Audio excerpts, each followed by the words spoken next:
think. There we go. We are live for another installment of KloobySnack. This is a special start time. It's Thanksgiving weekend here in the United States, and Abby has been in town and is getting ready to leave on a plane back to New York later tonight at the normally scheduled 8 p.m. time. So we're doing it at 10 a.m. Abby, can you hear me? Yeah, I can. I don't know what kind of we're getting right now. It seems like there's interference. I don't see motion on your video, but hopefully it's going out there streaming just fine to the public. Yeah, I just saw the spinning wheel. But we're in, this is week number 40.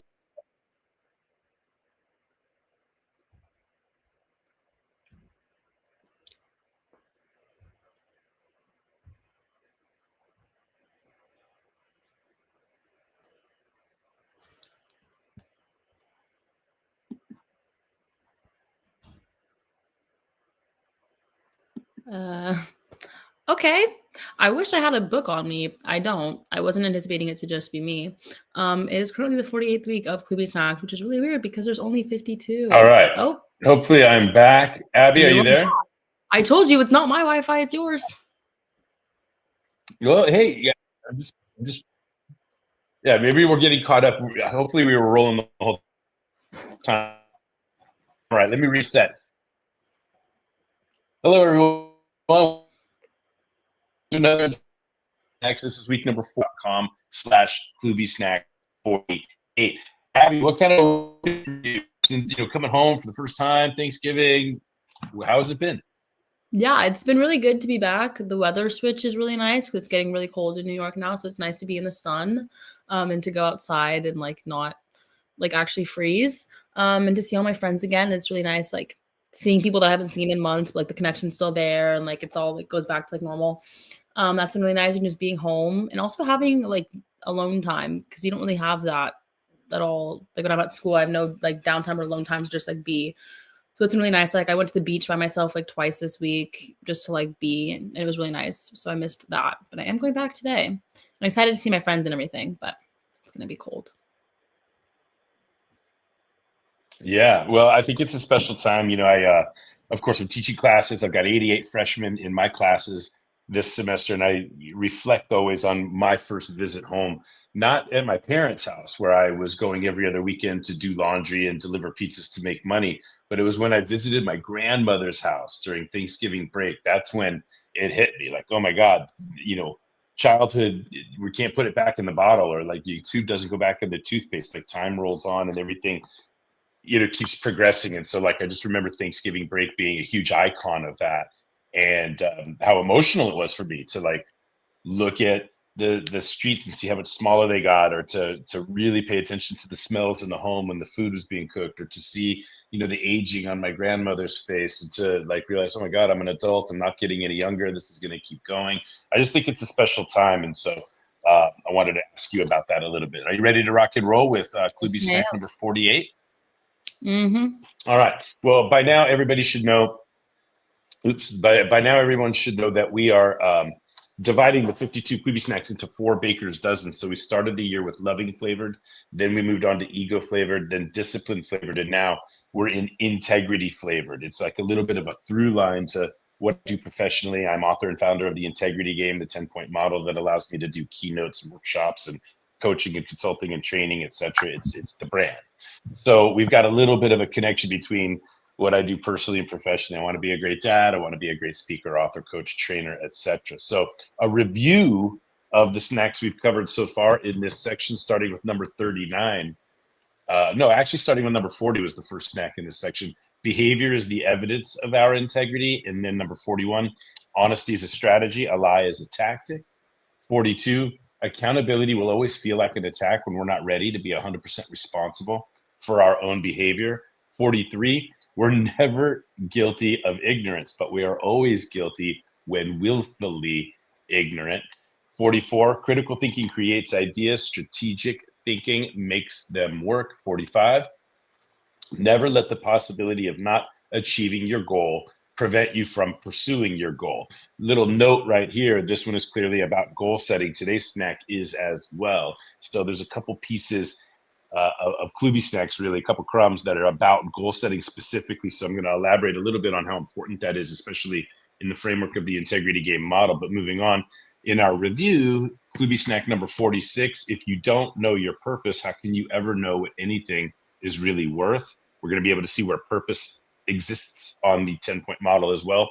And then last week, we got to many people say they have to, and truthfully, they choose to. So this is related to like being careful about our words, and our words being a window through which we can see what's going on for somebody in their mind and their heart and their emotions, etc. So that gets us all the way up to number 48, this week's snack. Are you ready, Abby? Mm-hmm. Oh, you're Yeah. frozen. Any comments or questions about the review of snacks? Any comments or questions about the review of snacks so far before we proceed? Nope. You're like, nope. All right. As always, I'm going to put up the banner and then I'll screen share so you can do the read. But like I previewed, this week's KloobySnack is relative to goal setting. Again, it has us focus on a different aspect of goal setting. There we go, KloobySnacks. But it goes a little something like this. Many people confuse a goal with a hope, a wish, or a dream. You ready, Abby? Mm-hmm. Okay, sorry. I'm reading it from your screen because I don't have a book. We all want things. Everybody has things that they want to happen, but there are two ways people commonly go about the things they want. Some people are the make it happeners. Those are the people who label their wants as goals. Other people are the want it to happeners, the ones who label their wants as hopes and wishes. Those people are too scared to truly want something. Setting goals poses the possibility of not achieving or completing them, which causes people to be too scared to create goals in the first place. Labeling something as a wish doesn't come with any need for plans, effort, or sacrifice. People are too scared to want anything. The other type of person who labels their wants as wishes is the person who doesn't know how to make it happen. Some people choose not to achieve. Other people simply don't know. There you go. So other people simply don't know how to get where they want to go. A lack of connection, resources, funds, or plans can cause people's goals to die out, dimming to simply a wish. Those people need to befriend or hire the make it happeners who will carry that wish to the finish line or goal post, pun intended. All right.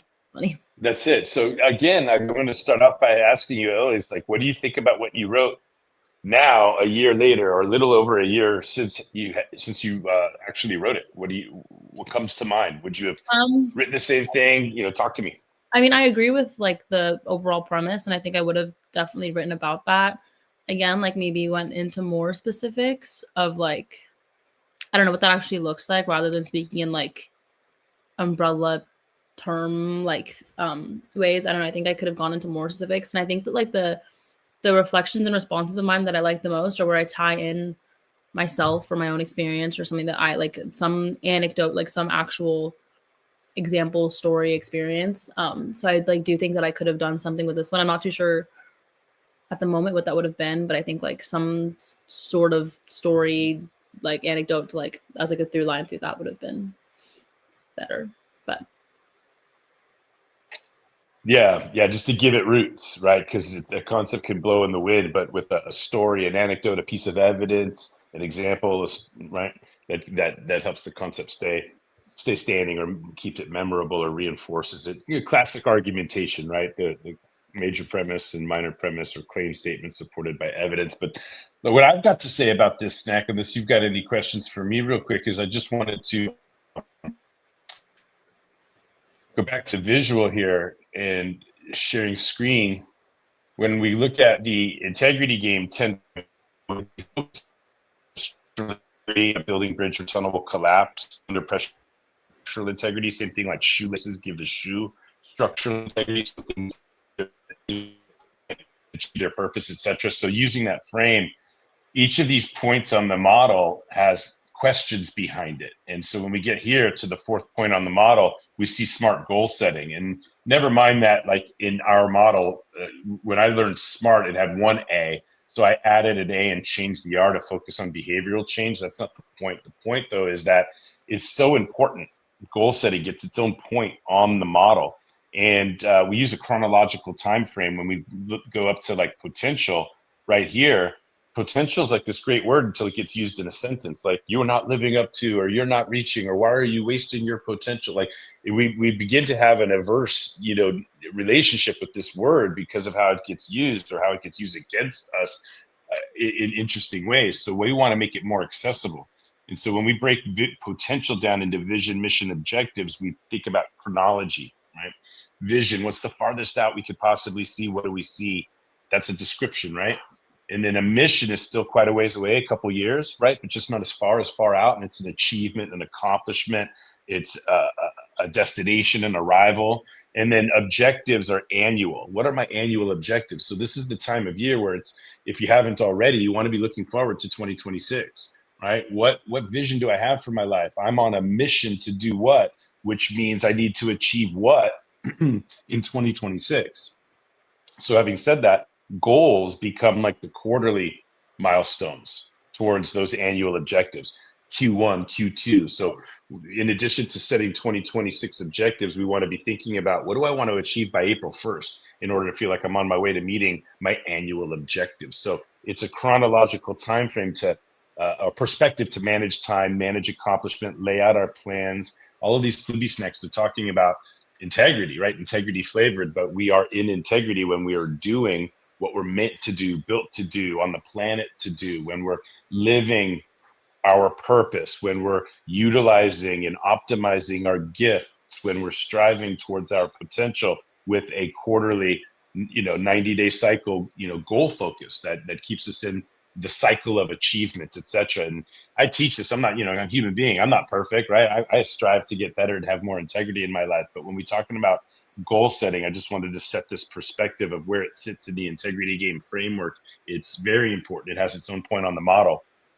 And the part that I didn't make up was the S is for specific, the M is for measurable, and the T is for time. That's what changes a goal. That's what distinguishes a goal from a hope, a wish, or a dream. I thought you wrote wonderfully, Abby, when you were talking about like make it happeners versus wish it happeners, right? Mm-hmm. And so the wish it happeners, they won't put the specifics on what they want. They won't put the measurability on what they want, and they won't declare a buy when, and then they never have to be held accountable. They can stay in wanting rather than in pursuing, right? But you talked about the courage to go after what you want, the courage to brave, not the chance that you may not achieve the goal. And that's when you'll make it specific, make it measurable, make it time bound, and then see where the chips fall after that. So what else? What else from you today? I know that you've got one foot out the door, so to speak, because you go ahead. I was wanting to say something about how, like, if I were to write this now, I might add in like another like little category of like the people that the not make it happeners, the wish it happeners, who like, not because they're like, not because of the reasons I listed, but because like not realizing that like your like goal or like whatever is actually like attainable. I think that's something that I've like struggled with a little bit. Like I know that I want something, and it's like, oh, I like understand like this is how you would do that, but like I don't know if it's like a self like worth, whatever it is thing, but like not understand, like not thinking that that's something that you can like actually reach. You know what I mean? If that makes sense. Like viewing your goals as unattainable, like therefore like not pursuing them, not because like you're like you don't understand how to or like whatever. It's just like, oh, like that's not something within my reach. So I think like I also would have like touched on that. Well, that's the other. That's the A. The first A in the model is achievable. When you're setting goals, you want to screen for, do I believe I can achieve it? You never want to set goals that are like keeping up with the Joneses or what you've seen somebody achieve on the magazine cover or what social media is telling you.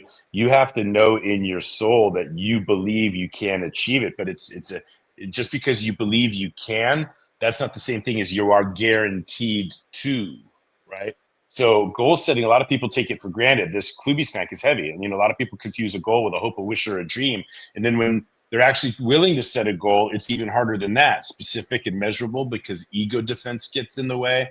And people like, well, how do I know what to set my goal? How do I know what I believe I can achieve? So a lot of times it takes a soundboard, and it takes somebody that's outside of you to ask you the questions and help you find. I have a concept, for example, Abby, called the threshold of belief, where the example that I use on this is like, imagine if I'm asking like a real estate investor, how many deals did you do last year? And he says 12, or she says 12. I say, all right, what's your goal this year? And they say 18, just because it's a nice clean number, 50% increase. So a coach will hold them accountable to whether or not they believe they can, right? So do you believe, I might say, do you believe you can do 180? And they go, no, I'm not going from 12 to 180. It's like, okay, do you believe you could do 19? Yeah. All right. Do you believe you can do 105? No. Do you believe you could do 20? Well, yeah. 21, maybe. 85, no. 22, maybe. 50, no. And then next, right, get around like in the role play, it's like get around 24. 24, 25? No, I don't think so. I could maybe if I'm lucky and I get good referrals and things happen, maybe I can get to 24. I don't know. 25, I don't know if I believe I could do that. Okay, well, we found the threshold of belief, right? We inched that. Left to their own devices, they might say 18 because it feels safe, it feels comfortable, or a 50% increase is a round number, right? Mhm. But just somebody else saying, well, what do you believe you can achieve? Do you think you could do 19, 20? Now, it becomes valuable when I ask that same person, Abby, how much money do you make per deal? And if they say, well, I make about $10,000 per deal, I'm just making up for round numbers.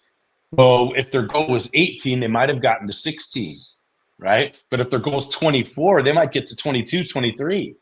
So now I get to say, hey, did I just make you 60 or 70,000 more dollars by holding you accountable to what you really believe? Left to our own devices, we'll let ourselves off the hook. But when confronted with somebody that's skillful about asking questions that inch us towards our potential and our measurability and our beliefs, right, then what we can achieve might be, just a little bit more, right? So the other thing that I wanted to get at is this KloobySnack right here. Never let the possibility of not achieving your goal prevent you from not pursuing it. As long as you believe you could, as long as you believe you might, as long as you believe it's possible, then your behavior will prove yourself correct. We always behave consistent with our belief, or here's another way to say it. 100% of our behavior is preceded by a belief. So if we believe we cannot achieve the goal, then our behavior is going to go ahead and prove us right. We're going to come up with reasons to not try. So we have to make sure we believe that we can achieve it, which is not the same thing as we're guaranteed to achieve it. Because somewhere along the way, if we want new results that we've never achieved before, we're going to have to change behavior.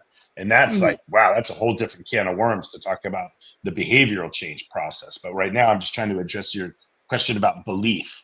Do I believe I can, right? So that's the A in SMAART goal setting. Okay. Yep.